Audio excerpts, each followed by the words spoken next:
Salam sejahtera rich people. Kali ini saya akan sharing kiat mencapai goal dengan menggunakan balance scorecard. Setiap akhir tahun biasanya perusahaan menentukan goal yang akan dicapai di tahun yang akan datang.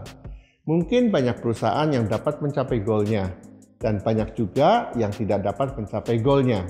Kadang ada perusahaan yang tidak pernah dapat mencapai goalnya. Pertanyaannya adalah, mengapa dapat terjadi? Apa perbedaan antara yang dapat mencapai goal dan yang tidak dapat mencapai goal?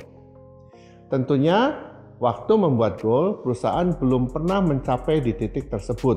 Artinya, bila menentukan suatu goal dan telah tercapai, maka goalnya akan dinaikin lagi. Sehingga kita akan selalu mendapatkan pengalaman baru di dalam mencapai atau mengejar goal tersebut. Dan karena belum pernah mencapai ke goal tersebut, perusahaan harus dapat mencari caranya bagaimana agar dapat mencapai ke goal tersebut. Cara atau jalan untuk mencapai suatu goal biasanya kita sebut dengan strategi. Dan strategi menurut Michael Porter adalah memilih aktivitas yang berbeda dengan kompetitor, sehingga akan menghasilkan suatu value proposition yang unik. Minggu lalu, kita sudah belajar tentang balance scorecard. Balance scorecard ini dapat digunakan untuk membuat suatu strategi untuk mencapai suatu goal yang telah kita tentukan. Di dalam balance scorecard ada 4 perspektif: financial perspective, customer perspective, internal perspective, dan learning and growth perspective. Perusahaan harus dimulai mendefinisikan visi dan strategi. Kemudian, visi dan strategi ini diturunkan ke financial perspective. Bagaimana financial perspective ini agar dapat mencapai visi dan strategi perusahaan. Bila financial perspective ini tercapai, apa yang akan dilihat oleh shareholder? Kemudian, setelah dari financial perspective ditentukan, bagaimana caranya agar financial perspective ini dapat tercapai? Kita turunkan menjadi customer perspective. Jadi, untuk mencapai visi perusahaan, apa yang dilihat oleh customer? Untuk bisa mencapai customer perspective ini, internal proses semacam apa yang perlu dilakukan? Di dalam internal proses ini, dapat menentukan value proposition suatu produk. Jadi, untuk dapat memenuhi kepuasan pelanggan, proses apa yang harus ditingkatkan? Untuk dapat meningkatkan suatu proses, tidak dapat dihilangkan adalah meningkatkan kemampuan karyawan. Dari peningkatan kemampuan karyawan ini ada di dalam learning and growth. Jadi, untuk dapat mencapai visi perusahaan, apa yang harus dipelajari dan ditingkatkan oleh karyawan? Pada gambar ini terlihat cascading dari visi dan strategi perusahaan hingga ke learning and growth, saling mempengaruhi. Jadi, kalau di salah satu perspektif tidak tercapai, maka akan berpengaruh terhadap tercapainya visi dan strategi perusahaan.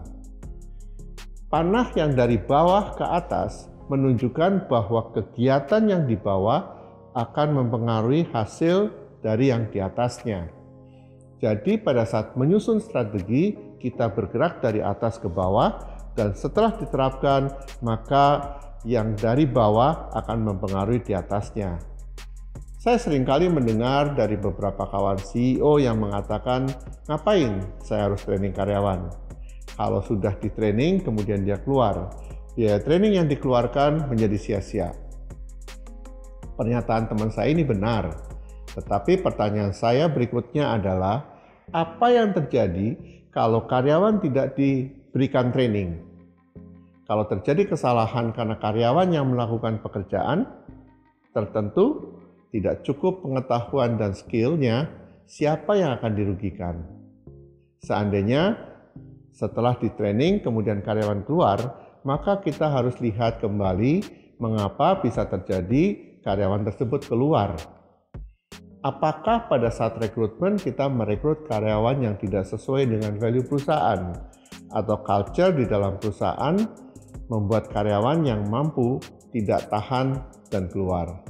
Nah, faktor-faktor ini yang harus dicari.